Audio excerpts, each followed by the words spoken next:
Human beings have sought to personify nature for about as long as they've found themselves living in it, and by giving way to this impulse, they have produced some of the world's first religions and spiritualities. Amid this reification of the chthonic, we also find great art, which pays tribute not only to nature's beauty, but also to nature's ruthlessness. The idea that nature is merciless, uncaring, violent even, or as Alfred Lord Tennyson says, red in tooth and claw, is not only a deep and ponderous one, but also one that we're going to take to influence today's adventure. Welcome to PhD&D, everyone. I'm Dr. Bowers, and today we're going to go to the Wildlands, an older domain of dread going back to 2nd edition, where awakened animals, in a realm bereft of humanoids, cower before a predatory god.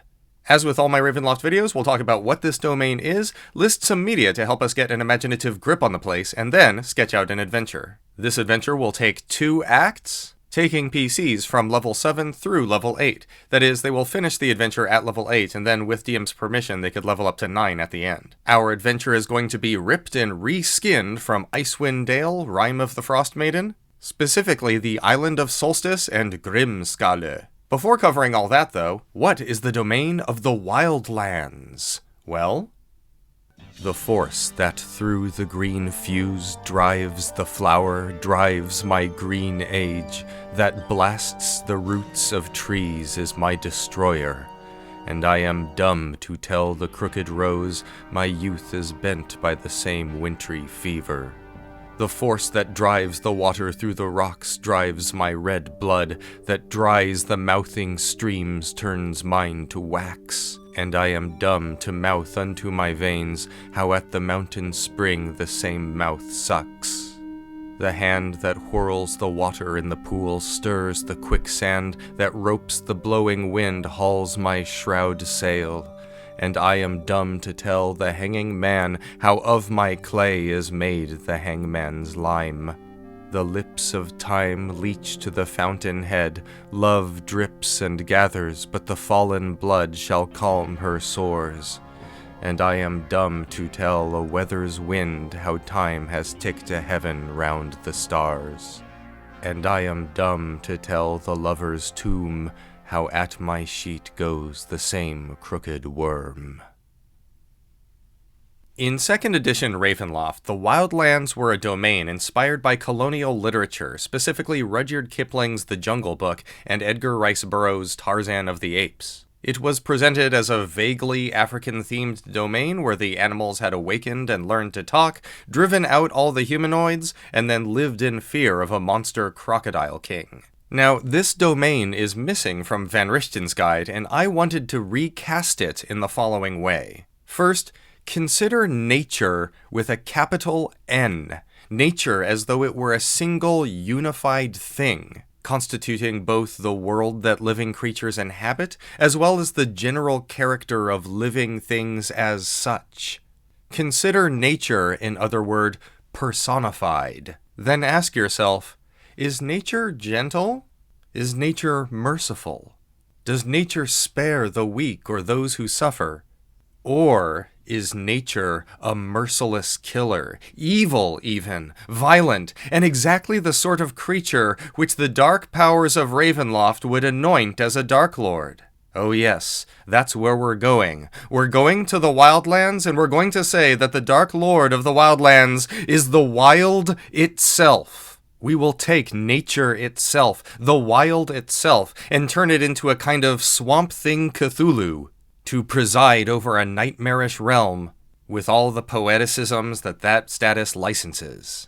And to help us get an imaginative grip on such a thing, let's talk about some inspirational media. First, of course, is the 1938 poem by Dylan Thomas, which I just read for the domain's description, The Force That Through the Green Fuse Drives the Flower. This metaphysical poem not only meditates on the nature of mortality and the inability to communicate one's private life to nature as a whole, despite having so much in common with that nature and being of it. It's also a meditation on this idea that you find in Schopenhauer too, that there's this fundamental universal will to live, or even more general than that, a will to persist. And this deep, moving idea that we are born into and then forever caught up in a world where our conditions of survival seem coextensive with the conditions of our suffering finds no greater recent purchase, I think, than in Michael Sisko's novella from 2022, Ethics, a novella about birds. Ethics is a work of body horror that is too much for you to handle. Yes, you, even you, dear viewer, even you who say that you love body horror, who might read Cannibal Corpse lyrics for fun, who watch gory splatter films and think nothing of it, yes, even you will be broken by Ethics. A devastatingly beautiful piece about the lives of birds, in which the perpetually suffering beasts twitter a bunch of nonsense to each other. Nonsense which they call the ethics and treat as though it is austere philosophy, and which simultaneously has both a moving poetry to it and also an alarming lack of substance. It does not vindicate the world the way the birds think it does. It's masterful, like much of Michael Sisko's work. I've got to do a video on his stuff soon. And in addition to that, and in the same sort of spirit, I also really like the 1945 painting by Max Ernst, The Temptation of St. Anthony. The way the scene is just bursting and festooned with these devouring life forms, all colorful and cartoonish, but at the same time grisly, is very striking, and I think it goes for the feel that we want this domain to have. And speaking of the domain, let's talk about the Darklord. What is this thing, the Wild? Well, one place to start is with the concept of the green from Swamp Thing. In particular, Volume 1 of Alan Moore's 1984 to 1987 saga is worth looking at. It has a little subplot where the green itself turns against humanity, and even Superman and other godlike creatures are powerless against it. So our version of the Wildlands will have a ruler which is like the green, but turned into a villain. As for what it looks like, I want to say it will look like Tendril from the 1986 cartoon Humanoids? Or at least when it manifests itself in a way that the PCs can fight, it will look like that. Or more specifically, one of its forms will look like that. Because we're going to be reskinning the winter goddess Auril, and as stated in Rime of the Frostmaiden, she has 3 forms. If Tendril is too obscure for you, take a look at the giant plant elemental from 2008's Hellboy 2, The Golden Army, that giant green plant thing that's as big as a building and starts destroying parts of a city. That's the kind of thing that the Wild itself will manifest as when the PCs can fight it. Kind of like that kaiju Biolante. As for the domain itself, we're going to have it be a lush green domain, but where everything's size is magnified. There are going to be huge blades of grass, twice as tall as any humanoid. Enormous insects the size of dogs and cats, and spiders the size of elephants. Shrews the size of polar bears. Everything lush and overgrown with the majesty of nature. So of course you think of 1989's Honey, I Shrunk the Kids, specifically that scene in which the aforementioned kids are trapped in the backyard and they're being terrorized by a scorpion. Or maybe that scene from 1992's Fern Gully, The Last Rainforest, when Zack is about to be eaten by a giant lizard who sings a song that's voiced by Tone Loc. Very primal need. Or, something a bit more serious and much better, the adventure Blackwater Creek from the 7th edition Call of Cthulhu RPG written by Scott Dorward. Spoilers for this adventure, but it features a place that has huge overgrown centipedes and other kinds of fauna, huge slugs and bugs and things, and the plants themselves are similarly overgrown as if the PCs were shrunk down. And finally, if you're curious about the original version of the Wildlands, you can check out the 1992 Ravenloft 2nd Edition supplement, Islands of Terror. Again, it has a whole Rudyard Kipling, The Jungle Book kind of thing going on. If you want a big crocodile Darklord, you could look there. Or if you want me to do some big crocodile stuff, just hang tight, we'll go to Suranya soon. So let's lay out this adventure. We're basically just going to run Chapter 5 from Icewind Dale, Rime of the Frostmaiden. The first part of which is the Island of Solstice, for which the PCs will be level 7, and the second part of which will be Grimskale. I'm sorry, I can't not say it like a Viking. And that will be for PCs of level 8. Now, as written, these areas are icy, wintry dungeons, which are full of humanoid enemies, and this Ravenloft domain does not have any humanoids, and it's also not icy and wintry, so we're going to have some heavy reskinning here. So in Act 1, at level 7, the PCs wash ashore the Wildlands. They've been tossed about the misty sea of sorrows or otherwise traveling in the mist, and the mists have deposited them here. This domain, however, is both hot and overgrown with lush plant life, so that instead of the mists we have steam. Steam everywhere, and PCs should see huge flowering plants, which, with nature checks, they should be able to tell are just like plants familiar to them, but enormous. We're going to change all the saving throws to resist extreme cold to saving throws to resist extreme heat. Now, in Area I-1, we're going to change Suppo the Ice Mephit to a Gazer, or at least to some other weak monster that has a flying speed with hover. We're going to describe him as looking like an enormous hummingbird, like a hummingbird the size of a house cat or a little bit bigger. An enormous hummingbird. He's still evil and his motives are still basically the same, but his last talking point has been changed to the following. In the Wildlands,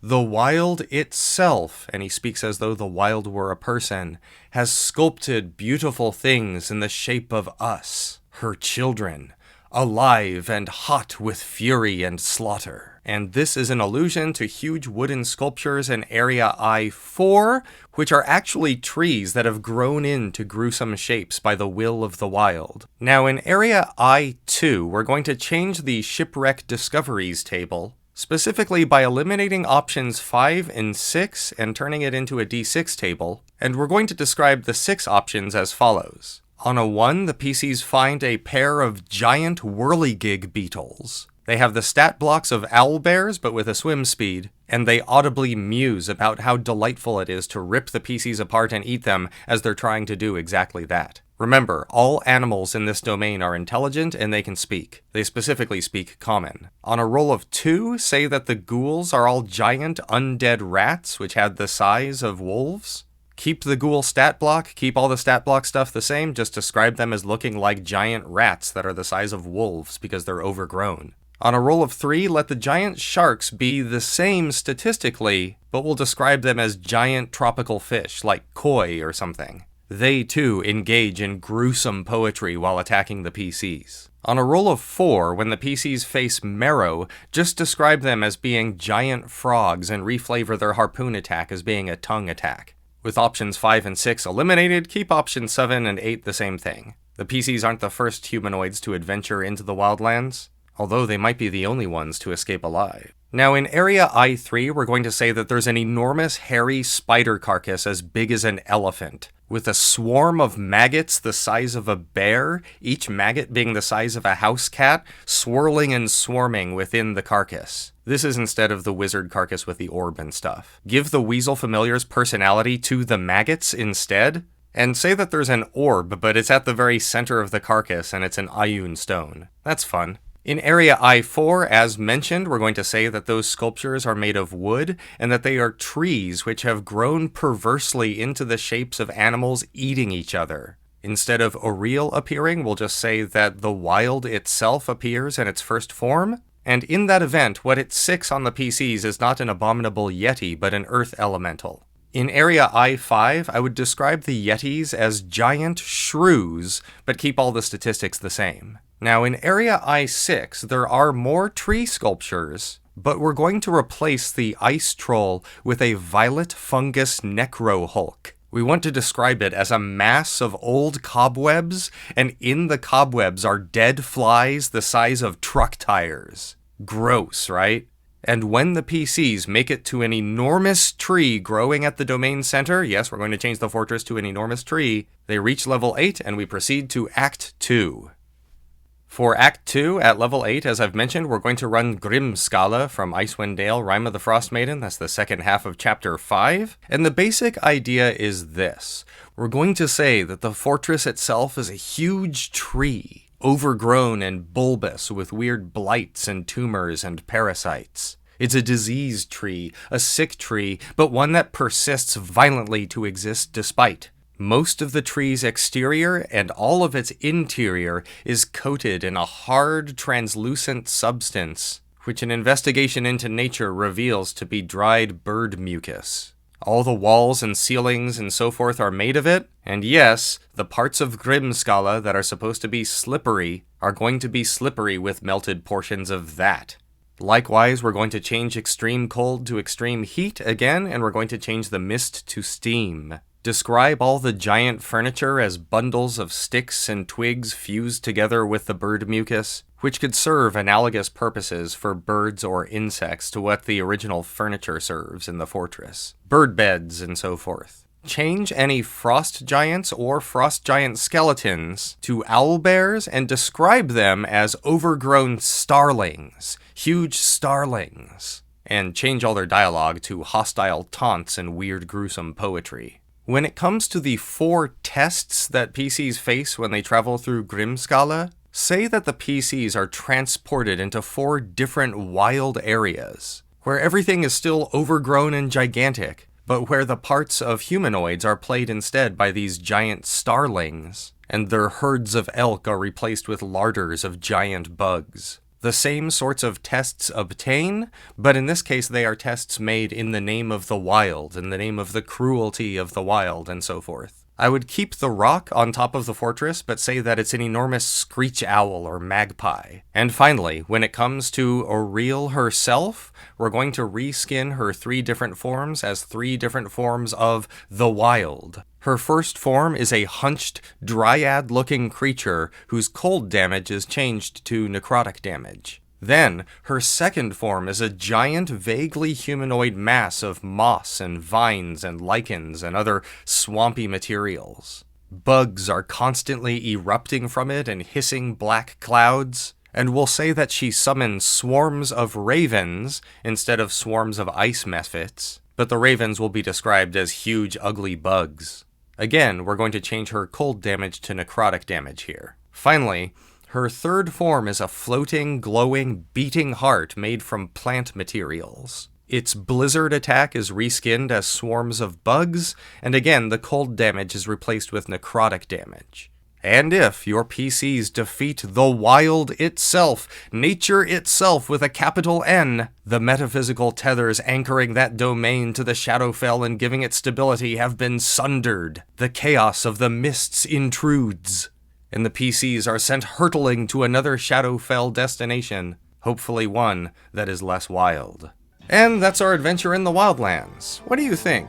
Were you hoping for a giant crocodile? If so, are you looking forward to one in Suranya? What do you think of the idea of nature being so careless and evil that the Dark Powers would appoint it as a Dark Lord? If you like that idea, how would you do it? And if you don't like it, why not? Let me know in the comments. Thanks very much for watching. Don't forget to do all the internet things. Click like and subscribe, and don't forget to hit the bell icon if you want notifications on new videos. And thanks!